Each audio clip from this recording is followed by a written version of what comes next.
मैंने कहा बीजेपी भी एक पार्टी है, उससे भी राब्ता करो। इन्होंने कहा नहीं साहब उनसे नहीं करेंगे। मैंने कहा भाई करना चाहिए, उनसे कहिए कि इजराइल से सिफारती ताल्लुकात अपने खत्म करो, हम तुम्हारे साथ देने को तैयार हैं। बताइए ठीक है क्या गलत है? बजरंग दल और विश्व हिंदू परिषद जैसे आतंकवादी संगठनों पर लगाम लगाने का काम करो, हम तुम्हारे साथ हैं। सीमी पर पाबंदी लगा सकते हो, पीएफआई पर पाबंदी लगा सकते हो। कर्नाटक में कांग्रेस ने खुद कहा, हमने नहीं कहा था, हमने नहीं कहा था। उन्होंने कहा हम चुनाव जीतेंगे तो बजरंग दल पर पाबंदी लगाएंगे। याद है आपको? इन्होंने खुद कहा, अपने चुनावी मैनिफेस्टो में इस बात को लिख कर दिया, मुसलमानों से वादा किया। और चुनाव के बाद उन्होंने कहा कि बजरंग दल में भी कुछ अच्छे लोग हो सकते हैं, इसलिए पाबंदी नहीं लगाई जाएगी। अब बताइए कितना बेहतरीन जवाब है। अब ये बताइए क्या सीमी में कुछ अच्छे लोग नहीं हो सकते थे? क्या पीएफआई में कुछ अच्छे लोग नहीं हो सकते थे?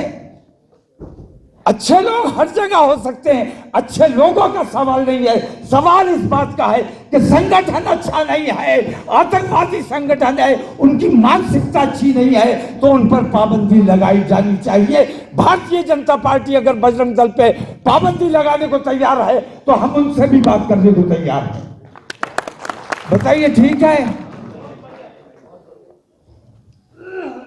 कांग्रेस के लिए भी हमारे पास सवालात हैं, वो भी हमारी शराइत पर अगर गौर करेंगे और अगर इन तमाम लोगों से हमें कहीं उम्मीद अफजा जवाब नहीं मिलता है, क्योंकि इस वक्त आप किसी भी पार्टी के पास जाएं, 10 शराइत लेकर जाएंगे, 10 मांगे लेकर जाएंगे तो वो कहेंगे 2 मांगे और छूट गई हैं, वो भी इसमें शामिल कर दिए, 10 के बजाय 12 मान जाएंगे। लेकिन आपने देखा कर्नाटक में उन्होंने वादा खुद किया और खुद मुकर गए, तो हम वादे पर एतबार कैसे करें? धोखेबाज हैं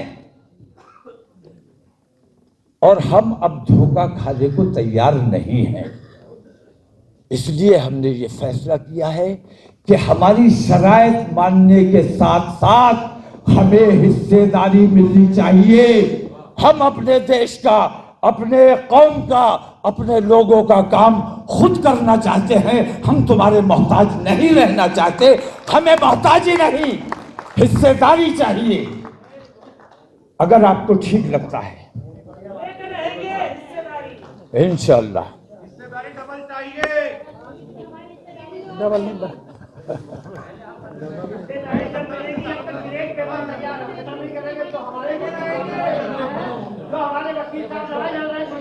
मेरी बैठ जाओ।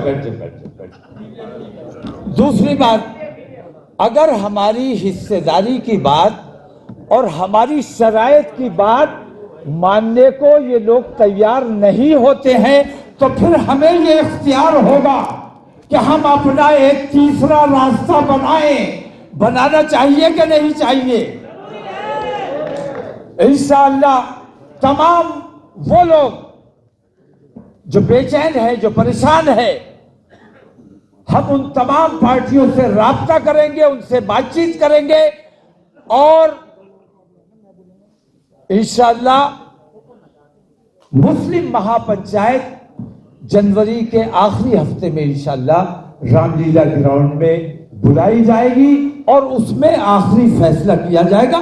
फैसला जो भी होगा, ट्रांसपेरेंसी रखने के लिए मैंने ये तरीका इख्तियार किया है कि एक 5 रुकनी कमेटी राजा साहब की क़यादत में 5 रुकनी कमेटी, जिसमें हमारे बेंगलोर से तशरीफ लाए हैं मुजाहिद बाबा और जाहिर रजा साहब हैं, 5 लोगों की एक कमेटी को ये इख्तियार दिया गया है कि ये 5 लोग मुख्तलिफ पार्टियों से बातचीत करें और अपनी शराइत उनके सामने रखे, अपनी बातचीत उनके सामने रखे, और जो कुछ भी बातचीत हो, फैसला इन्होंने नहीं करना है, इन्होंने अपनी रिपोर्ट बोर्ड को पेश करनी है।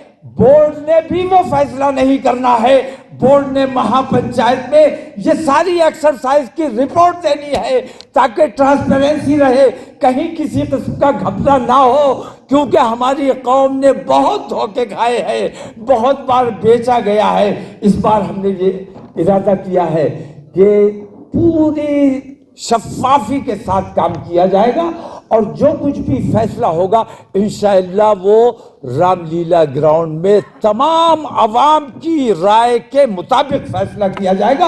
और इस सिलसिले में इस दौरान हमने ये प्रोग्राम बनाया है कि हिंदुस्तान के हर सूबे में इस किस्म की छोटी छोटी मीटिंग्स करके हम रामलीला के लिए और इसके लिए कि मुसलमान जो खुद मुख्तार हो गया है, ये खुद मुख्तारी ठीक नहीं है, खुद मुख्तारी बेहद नुकसानदेह है। अपने बड़ों की बात सुनो, अगर ठीक लगती है तो उस पर अमल करो, उसको मानो। आपकी जिम्मेदारी है कि तमाम लोग मुत्तहिद होकर, और अब तो हमारे दलित भाई भी हमारे साथ हैं, पिछड़े भी हमारे साथ हैं, हमारे साथ तमाम लोग ओबीसी हमारे साथ हैं, तो ये तमाम मिलकर हम एक बड़ी ताकत बन सकते हैं। हम छोटी छोटी पार्टियों को मुत्तहिद करके एक बड़ी जमात बना सकते हैं और एक बड़ा तीसरा रास्ता बना सकते हैं। हम चाहें अगर मुत्तहिद होकर खड़े हो जाए तो मेरा तो ख्वाब ये है कि ये जो पार्टियां हैं जिनके हम मोहताज रहते हैं, इंशाअल्लाह अगर तुम मुत्तहिद हो गए, दलित तुम्हारे साथ खड़े हो गए, इन तमाम पार्टियों को मजबूर कर दूंगा तुम्हारा झंडा उठाने के लिए। तुम्हें मेरा साथ देने की जरूरत है। अगर ईमानदारी से मेरे साथ आ जाओगे, और जिस तरह मैं तुम्हारे सामने गला फाड़ रहा हूँ, थोड़ा थोड़ा वक्त खर्च करो अपने अपने इलाकों में, अपने अजीज़ व अकारिब में, अपने दोस्त अहबाब में मेरे इस पैगाम को पहुँचाओ। इंशाअल्लाह इतनी बड़ी ताकत बन के खड़ी होगी कि हिंदुस्तान में आप जो फैसला करोगे। और इन्होंने जैसे कहा था 100% रिजर्वेशन, मैं कहता हूं कौन देगा? हम देंगे, इंशाअल्लाह हम देंगे। अगर हमारे तरीके पर हमारी कौम ने हमारा साथ दिया, हमारे दलित भाइयों ने हमारा साथ दिया, हमारे आदिवासियों ने हमारा साथ दिया, तो इंशाअल्लाह हर एक के साथ बराबर का इंसाफ होगा। और तब असल काम ये होगा कि सबका साथ होगा और सबका विकास होगा, इन बेईमानों का नाश होगा। हमारे माथे पर आतंकवाद लिख दिया गया था, खुद अपने मंदिर पे बम मारा और कह दिया मुसलमान ने मारा। तो जो बम मारते थे आज वो हुकूमत में बैठे हैं। मैं कहना ये चाहता हूं, जो आज हुकूमत में बैठे हैं, अगर ये हार जाएंगे तो क्या ये अपने घर जाके बैठ जाएंगे? सवाल है मेरा। जो हार जाएगा वो अपने घर जाकर नहीं बैठेगा, वो अपने फिर पुराने तरीके पर आएगा। दंगे कराए जाएंगे, फसाद कराए जाएंगे, ब्लास्ट कराए जाएंगे, और फिर हमारी गिरफ्तारियां होंगी, फिर हमारे बच्चों के इनकाउंटर होंगे, फिर हमारे साथ वही सब होगा जो उन 10 सालों में, यूपीए के 10 सालों में आप याद करो, आपको याद आ जाएगी तमाम बातें। कहना यह चाहता हूं कि आपके सामने मनमोहन सिंह के 10 साल मौजूद हैं। आजादी के बाद से आज तक क्या हुआ मैं उस पर बहस नहीं करना चाहता, लेकिन मनमोहन सिंह के 10 साल आपके सामने मौजूद हैं। आप याद करो कि आपका क्या नुकसान हुआ, क्या फायदा हुआ, सच्चर आयोग कहां गया, बटला हाउस इनकाउंटर की जांच कहां गई। ऐसे 1000 सवाल मेरे पास हैं जिनका जवाब जब तक कांग्रेस नहीं देगी, कांग्रेस की हिमायत नहीं की जाएगी। जब तक टेबल टॉक नहीं होगी, किसी मुसलमान को इजाजत नहीं है कि वो अपने तौर पर फैसला करे। अपने तौर पर अगर फैसला करोगे तो नुकसान के जिम्मेदार तो खुद होगे। मेरे सामने जहां 10 साल नरेंद्र मोदी के हैं, वहां 10 साल मेरे सामने मनमोहन सिंह के भी हैं। 10 साल में नरेंद्र मोदी ने मेरे देश को खोखला करने का काम किया है, मेरे देश को बेचने का काम किया है। नरेंद्र मोदी से मेरी रंजिश नहीं है, नरेंद्र मोदी से मेरी लड़ाई नहीं है। मैं अपने देश से मोहब्बत करता हूं। देश को जो बेचा जा रहा है, जो खोखला किया जा रहा है, मैं इसलिए नरेंद्र मोदी से नफरत करता हूं। मैं अपने देश प्रेम की बुनियाद पर ऐसी तमाम ताकतों से नफरत करता हूं जो मेरे देश का नुकसान कर रही है, जो देश में बंटवारे का काम कर रही है, जो देश को खोखला करने का काम कर रही है। तो बहुत गौर व खौफ करने के बाद हम इस नतीजे पर पहुंचे हैं कि हमें अपनी एक शरायतनामा तैयार करना चाहिए। शरायतनामा तैयार किया गया है और मुख्तलिफ पार्टियों से सबसे राब्ता करना चाहिए, सबसे बात करनी चाहिए। बताइए ठीक है क्या गलत है? सबसे राब्ता करना चाहिए, सबसे बात करना चाहिए। प्राचा साहब का मेरा इख्तिलाफ इस बात पे हुआ